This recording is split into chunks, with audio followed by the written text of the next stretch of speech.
Papers निकाले एक लिफाफे से। अफशां का हाथ पकड़कर कहने लगा, जानती हो ये पेपर्स किस चीज के हैं? अफशां का दिल धड़कने लगा। क्या है ये सारम? ये हम दोनों की खुशी है अफशां। बताओ सारिम, ये क्या है?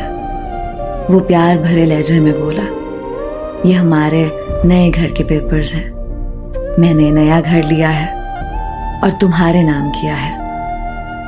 अफशां को यकीन नहीं हो रहा था। अफशां ने देखा, नया घर, वो भी मेरे नाम। अफशां कुर्सी पे बैठ गई, आंखों में आंसू आ गए। सारिम, इतनी मोहब्बत? सारिम की आंख से पहली बार आंसू छलका था।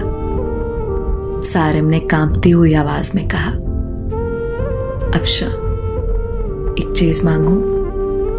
अफशां ने हाँ में सर हिला दिया। अफशां, हमेशा खुश रहना। जानती हो, तुम परी सी हो, मासूम सी, बहुत प्यारी हो तुम।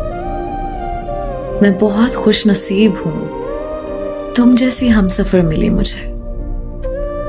अफशां, हमारी शादी को 2 साल गुजर गए, लेकिन हमने कभी एक दूसरे को सीने से नहीं लगाया।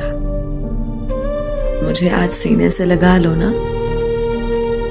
अफशां ने ना चाहते हुए आज सारिम को सीने से लगा लिया।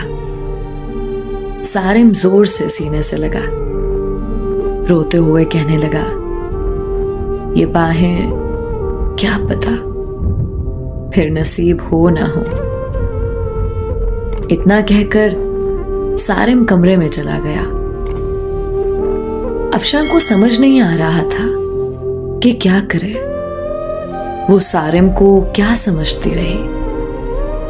सारिम कितना अच्छा इंसान है, कितना बुरा सलूक किया मैंने सारिम के साथ। अफशां का दिल चाह रहा था कि सारिम की बाहों में समा जाए। सारिम की बेपनाह मोहब्बत 2 साल में सारिम को इग्नोर करती रही। सारिम फिर भी मुझे चाहता रहा। रात भर अफशां ख्वाब देखती रही, कल सारिम के लिए नाश्ता खुद बनाऊंगी, सारिम को अब दुनिया की हर खुशी दूंगी, सारिम को अब कभी उदास ना होने दूंगी। रात बीत गई। अफशां उठी, नाश्ता तैयार किया, बहुत खुश थी। शावर लिया, सारिम के उठने का इंतजार करने लगी। काफी टाइम गुजर गया, सारिम ना उठा। अफशां कमरे में गई, मोहब्बत से आवाज देने लगी, सारिम उठ जाए, मैंने आज आपके लिए नाश्ता तैयार किया है। सारिम करवट लिए सो रहा था। अफशां ने मोहब्बत से सारिम को छुआ, देखा सारिम का जिस्म ठंडा पड़ चुका है। अफशां ने आगे बढ़कर देखा, सारिम के बिस्तर पे खून पड़ा था, मुंह पे खून लगा हुआ था। अफशां चीखने लगी, जोर जोर से आवाजें देने लगी, सारिम उठ जाओ, ये क्या हुआ है आपको? सारिम उठो ना। मोहल्ले वाले इकट्ठे हो गए, अस्पताल ले गए। डॉक्टर ने चेक किया और बोला, मैंने कहा था इसे अपना ख्याल रखो, अपना इलाज करवाओ, किसी को साथ लेकर आओ, लेकिन शायद ये जीना नहीं चाहता था। अफशां ने रोते हुए कहा, क्या था सारिम को? डॉक्टर ने एक आह भरी और कहने लगा, सारिम को पिछले 1.5 साल से ब्लड कैंसर था। शायद उसका ख्याल रखने वाला कोई नहीं था। मुझे अक्सर कहता था, डॉक्टर साहब मैं किसके लिए जीऊं? कोई है ही नहीं जो मुझे अपना कह सके।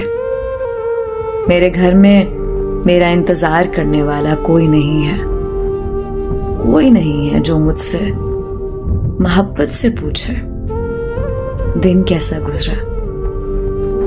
कोई नहीं है जो मुझे कहे आप थक गए हैं, चलो सर दबा दूं। रात को कमरे में अकेला दर्द से तड़पता हूं, लेकिन कोई नहीं है जो मेरा दर्द समझे। अफशा जमीन पे गिर गई। सारिम, ये क्या कर दिया तुमने? सारिम, मुझे माफ कर दो। सारिम, मैं पागल हो गई थी। सारिम, ना जाओ मुझे छोड़कर। सारिम, मैं मर जाऊंगी तुम्हारे बिना। सारिम की लाश सामने पड़ी थी, जो जिंदगी में अफशा की मोहब्बत को तरसता रहा। अफशा सारिम के चेहरे को हाथों में लिए चीख चीख कर रो रही थी, लेकिन शायद अब मोहब्बत का वक्त खत्म हो चुका था। सारिम हमेशा के लिए आजाद कर गया था अफशा को। दोस्तों, किसी के जज्बात से मत खेलो, किसी को इतना ना सताओ कि वो मर जाए। अपने हमसफर को सीने से लगाकर एक दूसरे को गाली देने की बजाय एक दूसरे को चूम लो। अना में मोहब्बत के लम्हों को ना जला देना। छोटी सी जिंदगी है, ना जाने कब बिछड़ जाए, कब मौत आ घेरे। मोहब्बत बांटते रहो। किसी के मरने के बाद पछतावे से अच्छा है किसी को जिंदगी में ही सीने से लगा लो।